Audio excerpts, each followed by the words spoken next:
What's happening in the world coming up on NTD News. First, our top stories. $20 million. A House memo outlines payments Hunter Biden received from Russian and Kazakh oligarchs. Florida Governor Ron DeSantis suspends Orlando's top prosecutor. What's behind the sudden move? Massachusetts is paying $45 million a month to house illegal immigrants. Will the federal government give them aid? We'll speak to an analyst about what that would mean. An electric vehicle manufacturer once lauded by President Biden for producing electric buses now faces bankruptcy.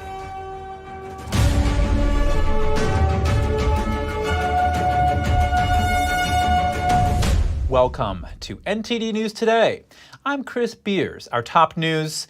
In a sudden move, Florida Governor Ron DeSantis has suspended the top prosecutor in Orlando, accusing her of neglecting her duty. Speaking in Tallahassee this morning, DeSantis said Monique Worrell's suspension is effective immediately. He said her policies have too often allowed violent criminals to escape the full consequences of their crimes, and that endangers innocent local civilians. He appointed former Judge Andrew Bain to replace her. Similarly, last year, DeSantis suspended State Attorney Andrew Warren for not prosecuting cases involving abortion or transgender procedures for minors. The 2024 fight for a U.S. Senate seat in Arizona may be heating up if Kari decides to throw her hat into the ring. The Arizona Republican said she's mulling over a possible Senate run in 2024. She will announce her decision in the next few months. Lake named Trump as her main motivation, wanting to be there if he is reelected. Democrats will be watching closely since they can't afford to lose a Senate seat. If Lake moves forward with her candidacy, then Arizona may become a key battleground state in the fight for Senate control. Her candidacy would likely create a three-way race between independent Senator Kyrsten Sinema and Democrat Ruben Gallego. Last month, Lake said she looked at the polling and believes she's the only one who can win the race. Big changes in Governor Ron DeSantis' presidential campaign. A third major staffing shakeup leaves him with a new campaign manager. James Uthmeyer, who served as chief of staff in DeSantis' governor's office, is replacing Janera Peck. Here to discuss is the director of the Presidential Rollercoaster 2024, Roger Simon. Roger Simon, thank you for joining us. Thanks for me. I'd love to be here. It's always fun. Roger, Ron DeSantis has just replaced his campaign manager in a third campaign shakeup. What do you make of this? Yeah, well, this is a kind of an old political tradition. I'm old enough to see it a lot of times. And the sad truth of it is it's a lot of baloney, because what it is it's the candidate looking for an excuse. Once these campaigns wrap up, this one has been pretty endless, obviously, you realize, and I have realized in the past, that it's the candidate. It's not all these other guys and girls who get shipped in and out as campaign manager or special assistant or whatever title they want to get. They're just, they're really second fiddle to the person that is in charge. And I think right now this reflects directly on DeSantis. And what does it say about him? Well, I think maybe in that brutal television phrase, he wasn't ready for prime time. I mean, he did well in Florida, no question about it. But I think he thought he was ready to take on Trump, and he really wasn't. And I think that's Rich. Now he's got, other people nipping at his heels, including Vivek Ramaswamy, who never did it before, with a lot less money than he has. Well, not exactly, because Ramaswamy's got a fortune of his own, which is a kind of strange commentary on our culture now, because the people who are free to say what they want without having to be at the behest of donors are rich people like Trump and Ramaswamy. It seems like a lot of DeSantis' hope for his campaign comes from the fact that he won his gubernatorial race kind of coming from behind, almost against all odds. Yeah, it seemed like it. You know, the New York Times just came out about a few minutes ago, actually, with the breathless report that he has less money than reported. I mean, what does this mean in the end? I think it really means less than we say. I mean, there are two kinds of media these candidates get. One is advertising media, which takes money, obviously. And then there's what I think they call it earned media. In other words, getting on a show with you or anybody else. And that doesn't take money. I mean, I'm not being paid to come here. And what that is, I think, more valuable. And what is the problem with DeSantis is he doesn't handle that very well. So there are a lot of other excuses that go out of there. I read another one on the Hill. It said, he's bearing down too much on woke. Well, really? I mean, I don't. It's maybe the way he does it rather than that he does it. Well, Roger Simon, thank you so much for your time. My pleasure. The second Republican presidential primary debate is set to be hosted by Fox Business. Univision and Rumble are partnering with them for the debate. It's set for September 27th at the Ronald Reagan Presidential Library in California. Fox will also air the first GOP primary debate on August 23rd in Milwaukee. Senator Dianne Feinstein took a quick trip to the hospital after a minor fall in her home yesterday. Her spokesperson said all of her scans were clear and she returned home. At the age of 90, Feinstein was hospitalized with shingles earlier this year. It meant she missed over 2 months of work in the Senate. She declined a request to resign and said she would continue until the end of her term in January 2025. Coming up, with a new law protecting women's sports passed in Texas this week, NTD spoke with a chapter leader from the Independent Women's Network about the impact. And wildfires burning across Maui and Hawaii prompt evacuations as passing Hurricane Dora helps fuel the blazes. More in just a moment here on NTD News Today.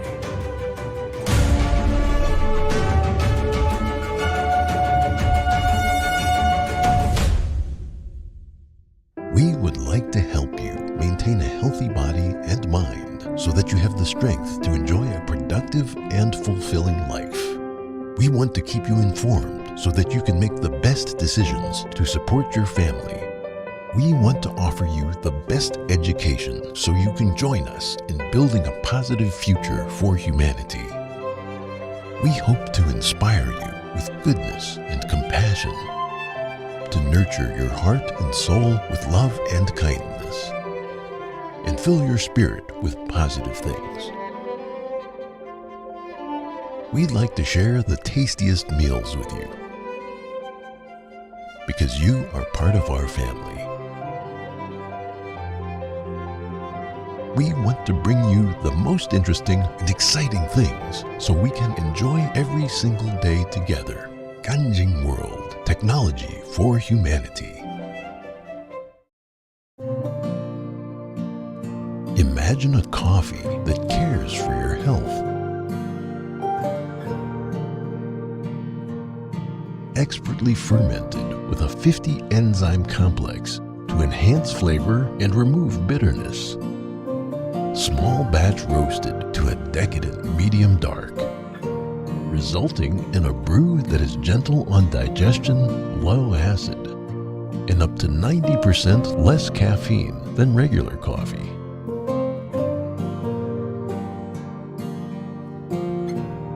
Try America's first enzyme fermented coffee today. Anyone who's ever sold a home will tell you it's really hard. And it's one of the biggest financial decisions you'll ever make.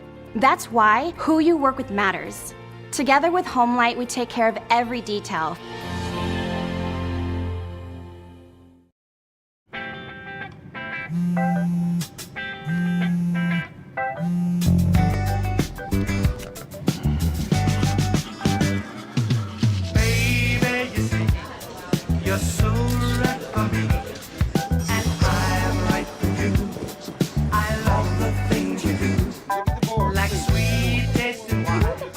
Your lips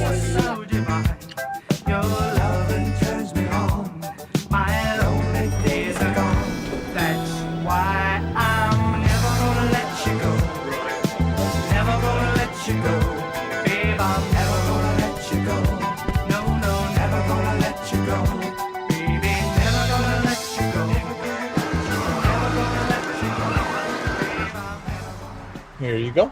Thank you. Thank you.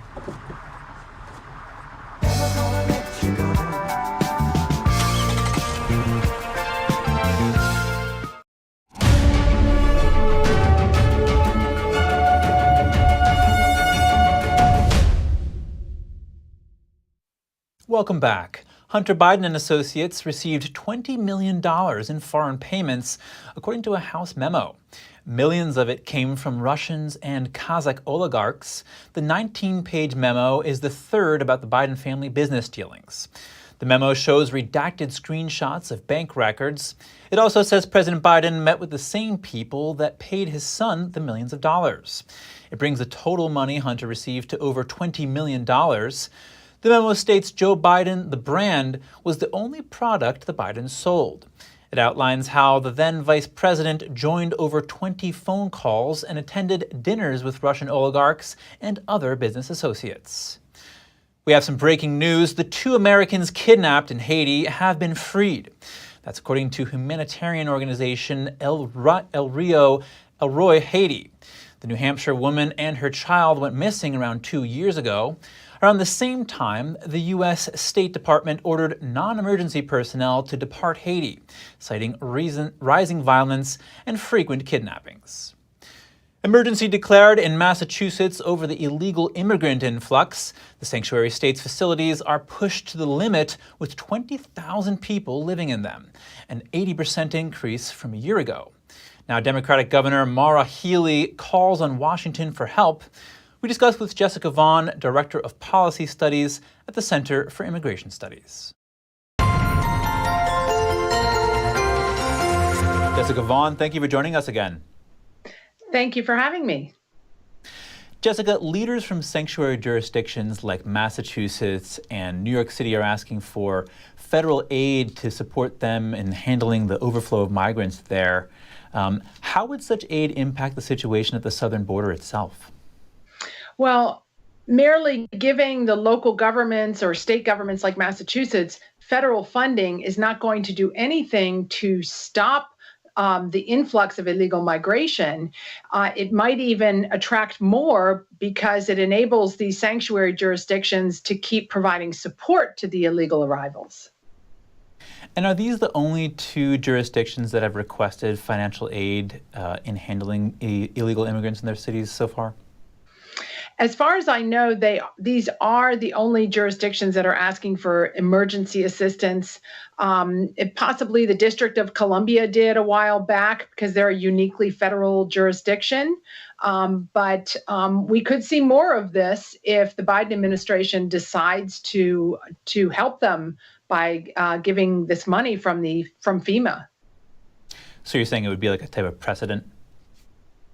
Definitely. It would set the tone that the Biden administration is willing to underwrite this, although there's a limit to what they can do because Congress has to appropriate this money. And I would suspect that the House of Representatives would be very reluctant to provide money to the Biden administration to try to gloss over what is really a self-inflicted problem caused by the Biden administration's policies. It's not some kind of humanitarian disaster in the sense of an earthquake or a hurricane or something. Now, what other non-financial options do leaders in these sanctuary jurisdictions have to handle this influx of illegal immigration in their places? Well, it's tough for state and local governments because they have limited tools. They can't stop the federal government from allowing all these people into the country. So the smartest solution really is to not encourage illegal migrants to settle there, not to have sanctuary policies, not to be giving out shelter and food and benefits. I mean, it's tough because you don't want people to starve, but you also don't want to encourage people. Now, Massachusetts just started giving out driver's licenses to illegal aliens. That is definitely one reason why many of them are flocking there. So you can avoid those kinds of policies that serve as a magnet.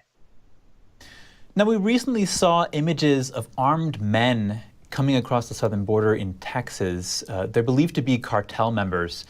What does that tell us about the situation there? Well, the first thing it tells us is that the border is not secure, certainly not by a reasonable definition. It also tells us how much the criminal organizations do control at least their side of the border, the southern side of the border, and how they are taking advantage of the lack of security there to enhance their and expand their criminal operations. Where is this border situation going if it continues on this course? Well, we are in the midst of a vast social and security experiment with this situation. I think that if Congress decides to cut off the fire hose of money to the Biden administration and therefore the state and local governments that are dealing with this, that's going to be the incentive that they need to actually change the policies. And of course, political pressure also is probably going to be the only other thing that the Biden administration will consider in whether to go forward with this open border policy. Jessica Vaughn, Director of Policy Studies at the Center for Immigration Studies. Thank you. Thank you. Mexico's top diplomat is visiting Washington, D.C. today. Secretary of Foreign Relations Alicia Bárcena is scheduled to meet with the U.S. Secretary of State Antony Blinken, as well as other officials. They will likely discuss the fight against fentanyl and the trafficking of firearms. Also a potential topic, the controversial border buoys in the Rio Grande that were deployed by Texas. Mexico recently complained about them and asked that they be removed. Women's sports are in the spotlight. Texas Governor Greg Abbott signed a bill to protect them this week. NTD's Daniel Monahan spoke with Independent Women's Network chapter leader Michelle Evans on the Save Women's Sports Act. The bill signing ceremony took place at the Texas Women's Hall of Fame. The Save Women's Sports Act is now law in the state of Texas. The law prohibits men from competing in a college-level athletic competition designated for women. It also enables people to get help from the courts if a Texas public college or university violates the Act's provisions. Evans discusses its impact. It protects women's right to fairness, dignity, and privacy in their spaces if they're competing on an athletics team at an elite level in particular. So it helps to defend our right to fair play. Evans arrived with Riley Gaines and other female athletes to attend the signing. They were confronted by a group of activists after the event. Trans lives matter! Trans lives matter! Campus police had to escort people out, flanking them in the front and the back, including young children who were there. There were a few young girls who were there because they are elementary school athletes, and they were interested in seeing the signing. They were shouted down, screamed at, intimidated by the protesters as they were leaving, these 3rd through 5th grade girls. Screamed at them, screamed profanities at them. They were shooting the middle finger in front of these kids. It was insane. I mean, completely disrespectful of those children. And they were frightened. They were very frightened. Evans says she was physically assaulted while passing by some protesters. They got into my face, pushed me, hit me, shoved me, and one spit into my eye. She says a protester in a pink ski mask was given a citation for Class C misdemeanor assault for the incident. Evans is calling on others to join the movement. I think everybody should be more involved in this. I think everybody needs to wake up and see what's happening systematically to the future of women and girls, and the definitions of motherhood, fatherhood, all of that. It's all at risk right now. The degradation of the family is definitely at risk, and our children are absolutely at risk. So that's everybody's stake. Evans says the Let Women Speak event this weekend will bring the global movement for the protection of women's sex-based rights to Austin, Texas. We will be meeting and gathering on the 12th in downtown Austin at 7 p.m. to allow women to speak publicly, openly, and boldly about the erasure of females in language and law. So we have featured speakers coming from all over the country and even one coming from Mexico, and everyone has an opportunity to share their story, their experiences. The ACLU of Texas disagrees with the Save Women's Sports Act, saying, Trans students deserve to participate in the sports they love. Daniel Monahan, NTD News. 3 men face charges after a riverfront brawl in Montgomery, Alabama. Law enforcement is continuing to investigate, and more charges are likely. And just a warning, this video contains violent content that some viewers may find disturbing. The August 5th clash was captured on video from different angles and was widely seen on social media. In one video, 2 men shove each other before several fist fights erupt. It ends in a man being handcuffed by police. In another video, a woman alleges that people started the fight by assaulting a security officer who was trying to get them to move their boat. She said the conflict was cheered on by onlookers. The Montgomery police stated that the main brawl was between the co-captain of a riverboat and a private boat owned by his family. The riverboat was carrying 200 passengers, but it couldn't dock in its designated space since the private boat was there. Because the fight appeared to be racially charged, officials said hate crime charges are possible, but not likely. 3 men from the private boat currently face charges of third-degree assault, which is a misdemeanor. When we return, will oil reach a sky-high price of $90 a barrel this year? The Energy Department says it may get close. And an electric vehicle company once praised by President Biden now faces bankruptcy. We'll have the details soon when we return.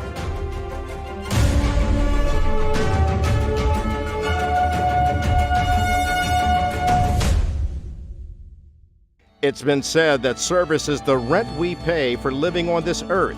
On our next installment of America's Hope, we'll introduce you to 3 men who are dedicated to serving people throughout the world. Be sure to watch Living a Life of Service on the next America's Hope.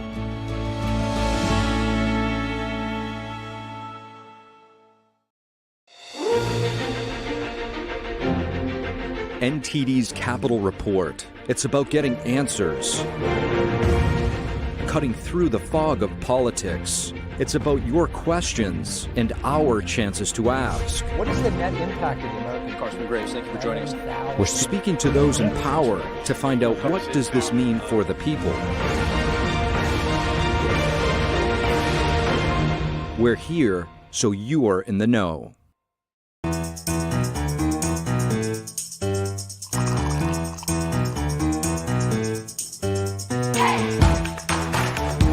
Good morning. I'm Evelyn Lee. And I'm Kevin Hogan.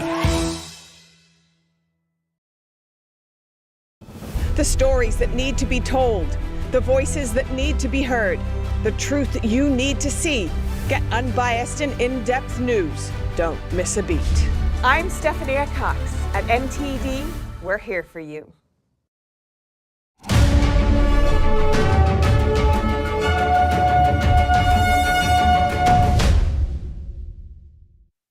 Welcome back, everyone. You might want to reroute your summer road trip. Oil prices might be going up. The U.S. Energy Information Administration projects $90 per barrel by the end of the year, up from the current $85 per barrel. Here to discuss is NTD Business's Don Ma. Don, it looks like Saudi Arabia's oil production cuts are taking their toll.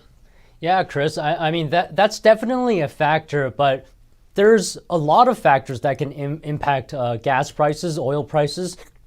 That's including how much inventory there is and how much demand will also push up or lower prices. Now, Don, I was planning to go to the Catskills this summer, which is not very far from New York, but if I was planning to go to California, how would this impact my trip? Are the prices at the pump going to be a little higher?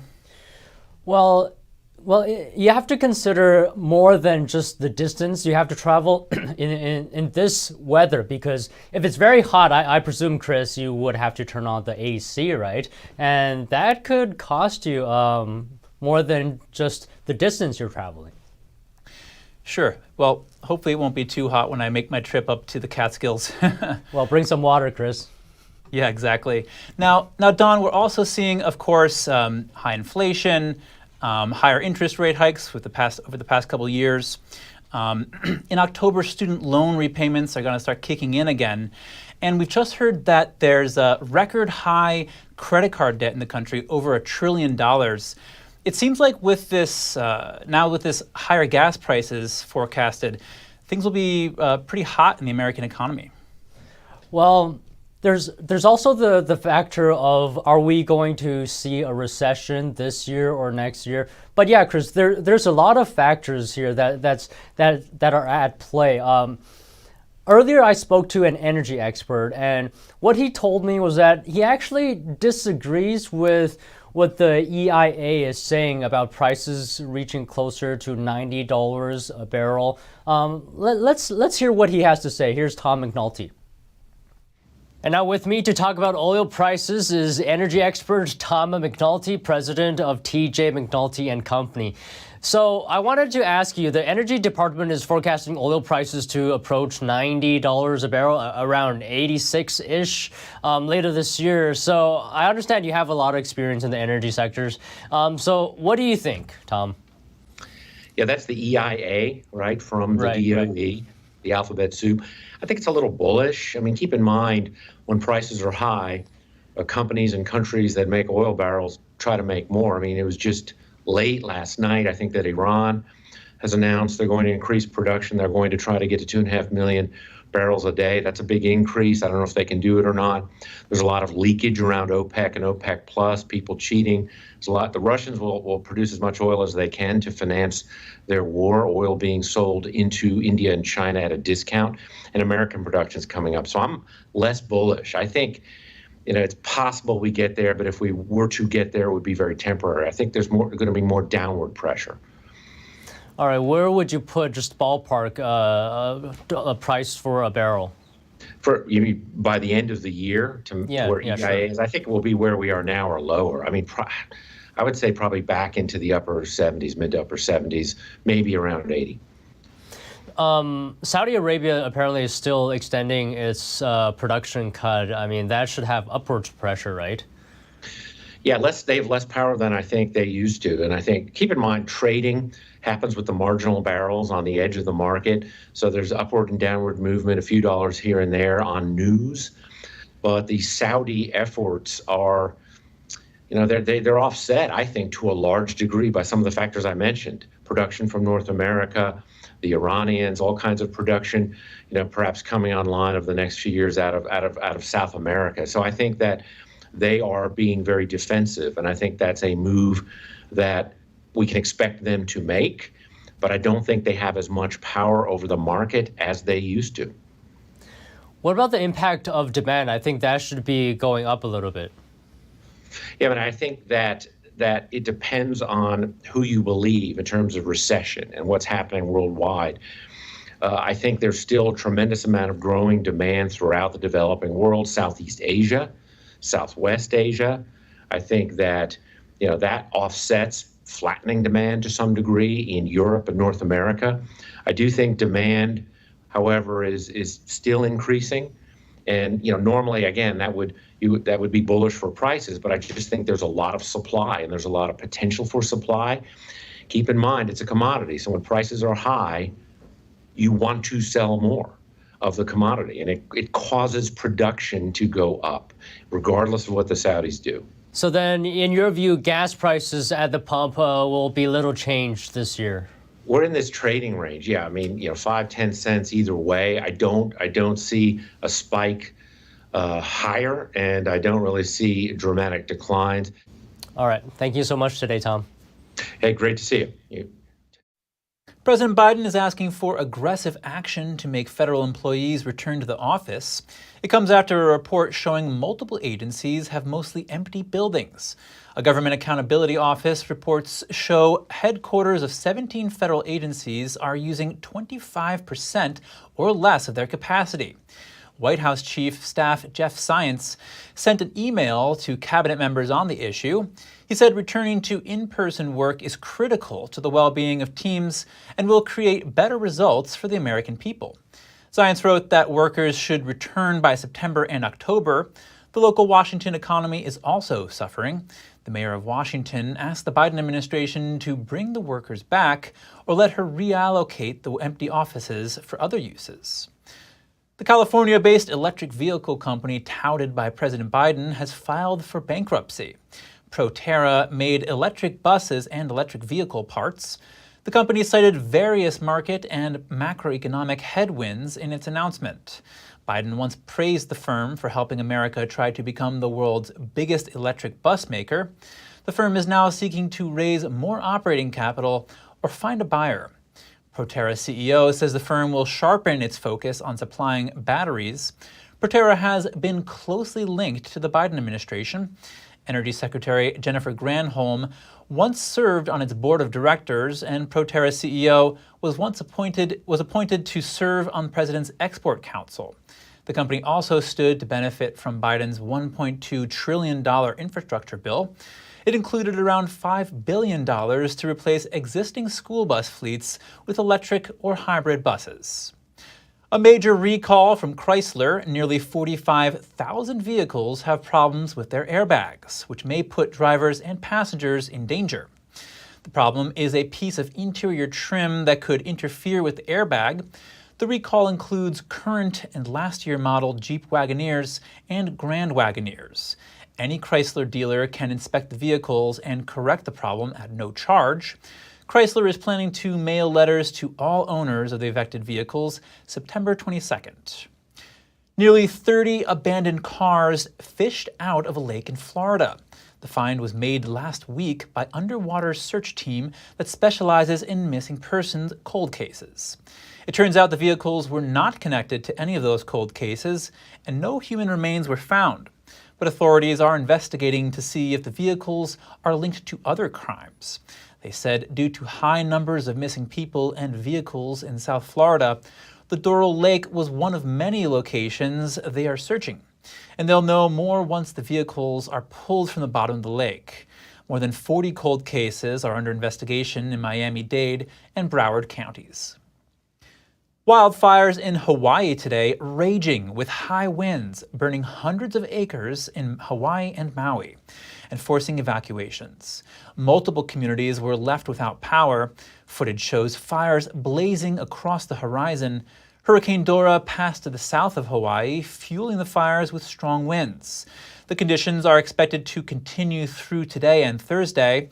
Lieutenant Governor Sylvia Luke issued an emergency proclamation acting on behalf of Governor Josh Green. Firefighters are on the move, and the Hawaii National Guard was also activated. 10 public schools in West Maui are closed today. Authorities will look into the cause of the fire at a later date. And if you have any news tips or feedback for the show, please feel free to email us at news.today@ntd.com. Coming up, all the way from Russia to Ukraine, 2 orphans finally make their way back to safety. We have more on the pair's journey to freedom. And how is the war affecting the younger generation in Russia? 4 of them relate the shifting priorities in their lives. More shortly here on NTD News Today.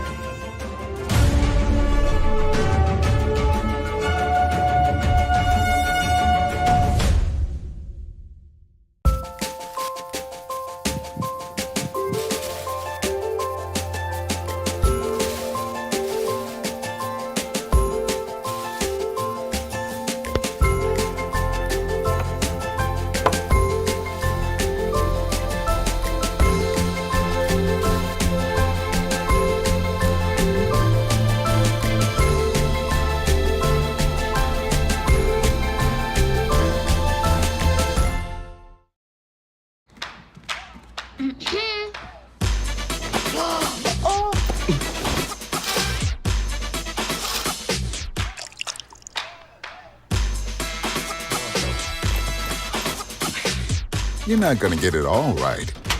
Just make sure you nail the big stuff. Mama! Like making sure your kids are in the right seat for their age and size. Get it right at nhtsa.gov/the-right-seat. This is it, the culmination of everything our young athlete has worked for these past months. He's filled with determination. You can see it in his face. Is today the day he overcomes? And here we go. There is no defense in the world that will keep him at bay. He's on fire. Nothing can stop him. Watch him as he heads towards the goal. Oh, He's rock hard, but that doesn't stop him. He's a warrior. He's back up. His eyes are on the goal. He's set up for the shot. He shoots. Goal! Achieving goals like this is only possible with the monthly support of people just like you. Please call the number on your screen right now and give your monthly support to Shriners Hospitals for Children so other children can reach their goals too. If you give just $19 a month, only 63 cents a day, we will send you your very own Love to the Rescue blanket as a reminder of the love you're giving us. Because of monthly support of people like you, nothing is stopping me from achieving my goals. And here we go. There is no defense in the world that will keep him at bay. He's going left. Oh, he fakes right and continues. Look at those moves. He takes the shot. Goal!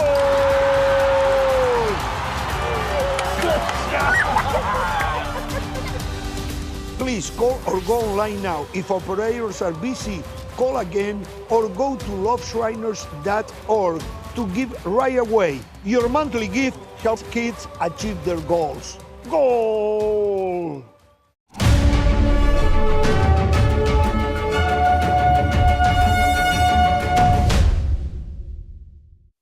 Thanks for staying with us, everyone. If you're just joining us now, here are some of today's top headlines. A House memo details payments Hunter Biden received from Russians and Kazakh oligarchs. It brings the total the president's son received from foreign sources to $20 million. It also says the only product he sold was his father's name. Florida Governor Ron DeSantis has suspended Orlando's top prosecutor. He said she neglected her duties and allowed violent criminals to escape the full consequences of their crimes. A major American electric vehicle company filed for bankruptcy. It was once praised by President Biden for boosting the nation's electric bus manufacturing. A dangerous journey through Russia. 2 orphans make their way back home to Ukraine. It took quick thinking on the part of the older sister to stay out of the Russian orphanages. Here's her story. 16-year-old Ilona Pavluk is describing the moment she returned home to Ukraine. She spent nearly a year and a half locked away, hiding under Russian occupation. The Russians came to their village near the Dnipro River at the start of the invasion last year. She says she couldn't leave the house, not even to the park just outside their home. I wasn't studying, I haven't finished school, I don't have any documents, so I'm considered a dummy, I guess. I couldn't go anywhere because my father was worried. He said that the Russians could rape me or kill me. There have been such cases. Her father died of AIDS last month, leaving her and her younger brother Maxime orphans, and making them part of a particularly vulnerable group amid the war. Orphans are the most urgent cases for groups like Save Ukraine, a charity that maintains an underground network inside occupied parts of Ukraine and Russia itself. It is much harder to bring back an orphan child. The Russians assign a legal guardian to them to replace the previous guardian they had on Ukrainian territory. They assign a guardian or place the child into an adoptive family. After that, no possible agreements can work, and it is very hard to get the child back. President Vladimir Putin claims to have annexed Russian-occupied parts of Ukraine. As a result, Moscow says it has gathered hundreds of thousands of orphans and vulnerable children there, taking them back to Russia. Ukraine says the practice amounts to forced deportation to erase their Ukrainian identity.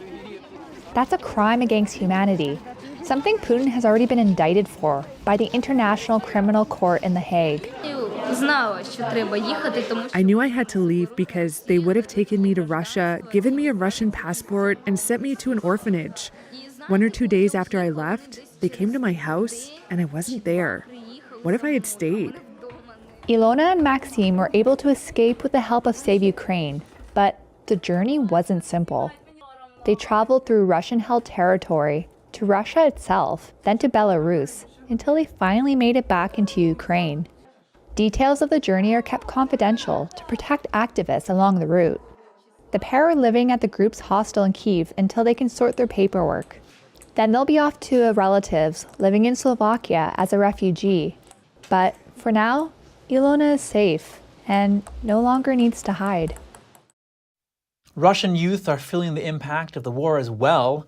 How have their lives changed? Let's hear from 4 youth in Moscow about their shifting priorities. My plan to find a job abroad failed. I quit my job here.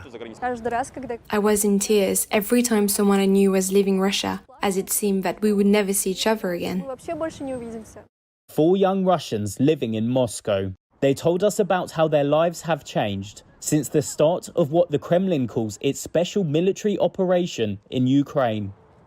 All 4 were born around the turn of the millennium when President Vladimir Putin ascended to power and have known no other Russia than the one he controls. 23-year-old Sabina spoke of her upended plans to study abroad. Before 2022, I had thoughts that I could go somewhere to study, enroll in one of the universities abroad. I wanted to go to university in Finland, but kept putting it off, although I wanted it so much. Now it seems that I should not go anywhere, not without my family at least, because, okay, I might go away, but who knows what might happen next. Something might happen to them if they don't leave the country with me.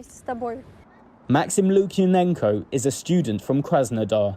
The 20-year-old is also the founder of White Raven, a patriotic pro-military organization. Our focus is shifting from the west to the east. I think that the future is in the east. A lot of interesting things will come from the east. I see my future in building bridges between Russia and the east. 23-year-old Konstantin Konkov was elected as an independent candidate to Moscow's municipal council last year. Since February last year, a lot of people I know, activists and others, have left Russia. It has an impact on our campaigns and the quality of horizontal communication. Just think about it. The most active people who do care about what's going on in the country, have been ripped out of the country. Very few have stayed in this situation. It makes carrying out any campaigns, public or political, very difficult. But we carry on. Others spoke of jobs being upended and fear of an unknown and unpredictable future. One common sentiment: there was not much they could do to influence Russia's direction. 25-year-old Ivan Sokolov briefly left the country for Kazakhstan when the partial mobilization was announced in September 2022. He has since returned and now works as a data analyst.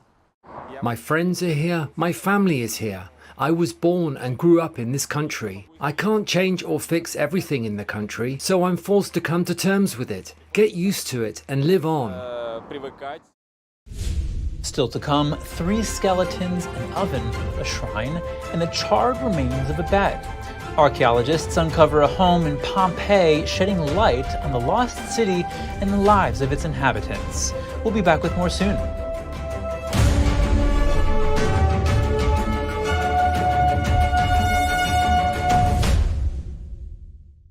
Stay tuned to get 2 rolls of alien tape free. You wouldn't stick your mother-in-law on the wall, but you could with alien tape. It just sticks. Just peel and stick to make anything stay in place quick. Brick, pavers, marble, tile, plastic, even leather. Nothing works better than alien tape.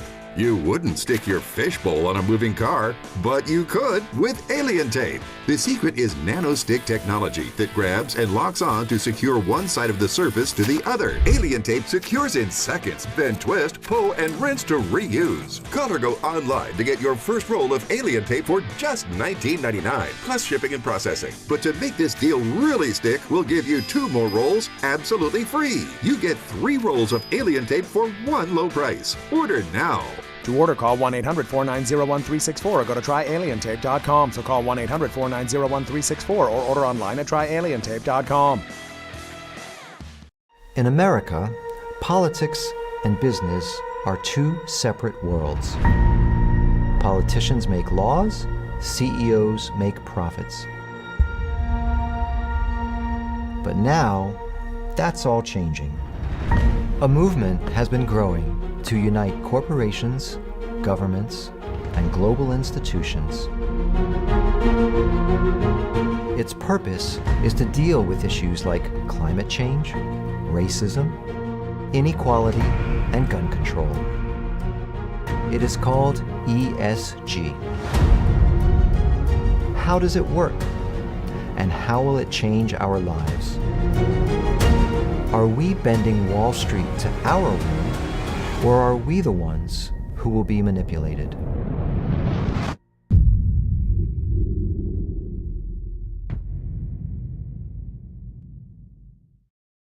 Taiwan's endangered stout camphor trees are worth conserving. Alps Biotech is committed to nationwide restoration to maintain eco-balance. To help counter global warming, we're keen to act on carbon reduction and attain zero emissions.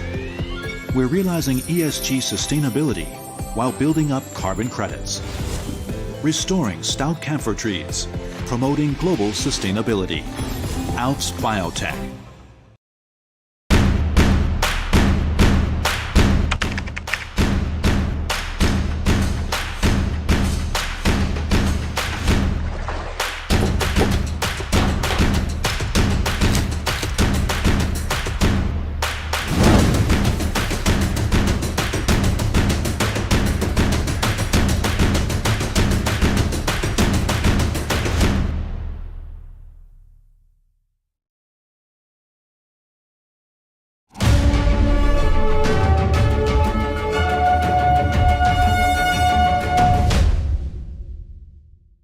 Welcome back, everyone. What was everyday life like in ancient Rome? New excavations from Pompeii shed light on life before the volcanic eruption that wreaked havoc on its residents. NTD's Andrew Thomas has the latest on the find. 3 skeletons, an oven, a shrine, and the charred remains of a bed. These artifacts provide a glimpse into the everyday lives of Pompeii's residents. We found 3 skeletons near the oven in the bakery part of the house. It was very interesting for us because they were really badly damaged from collapsing structures. At the foot of Mount Vesuvius, Pompeii still lies largely buried under pumice and ash. A volcanic eruption wiped out the ancient Roman city in 79 AD. A third of the city is still unexplored. The excavation site is an entire city block. Both luxurious and modest homes dot the neighborhood. This house here is probably something in between on the upper side because we have paintings, we have this still life here, there are other rooms with frescoes, but there's also a big bakery. Time seems to have stood still since the day of the eruption. Human remains and still life frescoes provide clues about life in the lost city. It's some kind of focaccia with pomegranates and dates on it and maybe some kind of spices. It actually looks like some kind of ancestor of modern pizza. Ash covers all of these extraordinary artifacts, but it also preserves them. Pyroclastic deposits somehow preserve the equilibrium of the frescoes. Imagine an underground environment in which humidity, evaporation, heat, and therefore thermal change are in a state of equilibrium. And above all, everything is compacted, so nothing moves unless there are earthquakes that could shake the ground. The sudden and deadly eruption left much of the city intact. The site is now an important archaeological project and tourist attraction. Andrew Thomas, NTD News.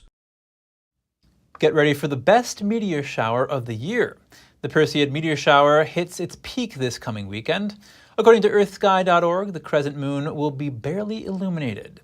Officials with the Abrams Planetarium at Michigan State University say dozens of meteors will zoom through the sky per hour. To get the best look at this heavenly sight, people are advised to find an area with little to no light pollution and hope that it's a cloud-free day. People in the Northeast Hemisphere will have the best viewing. The Perseid meteor shower ends on September 1st, which is the meteorological start of the fall season. It's all too easy to let tension and anxiety build up. Here's NTD's Gina Marie from Strong Mind and Body with some tips to help you relax.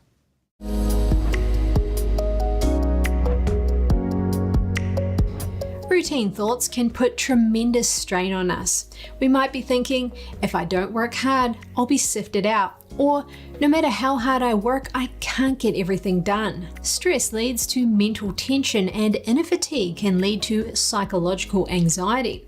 So how do we adjust? Psychologists remind us not to let our emotions lead us by the nose. Severe anxiety and stress can lead to an increase in blood pressure, accelerated heart rate, and other physical changes. This includes sleep disturbances, decreased concentration, digestive issues, and reproductive system disturbances. All of these can likewise lead to greater stress and anxiety.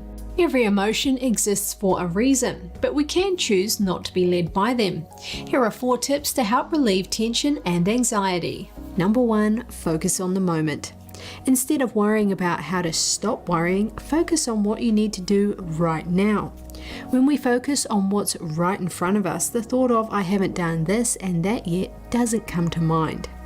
Number 2, keep everything in order of priority. Make a list and prioritize.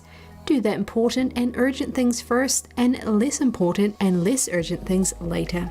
When you make a clear list of the things you've been thinking about, you won't be distracted by what's left to do while you're doing things. Number 3, do your best.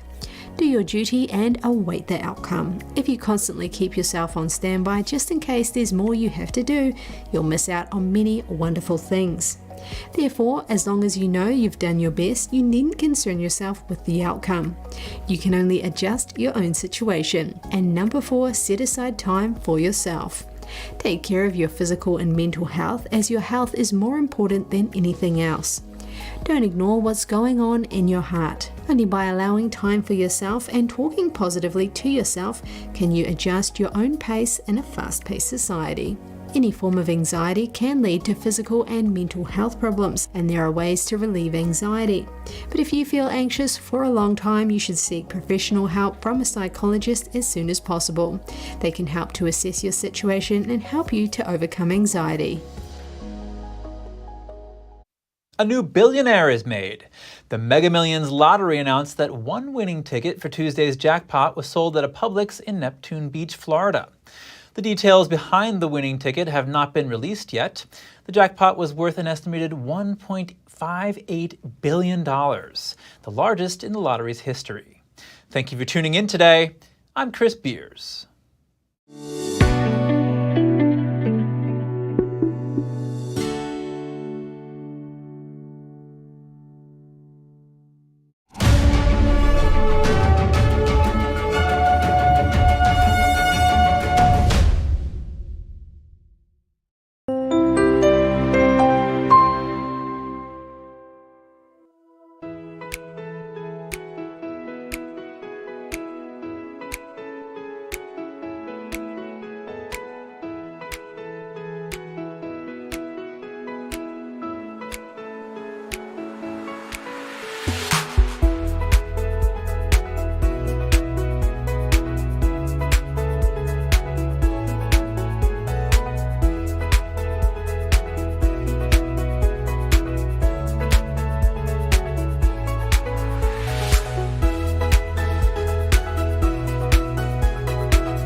Thanks for watching us on YouTube. Did you know YouTube only keeps selective videos on its platform?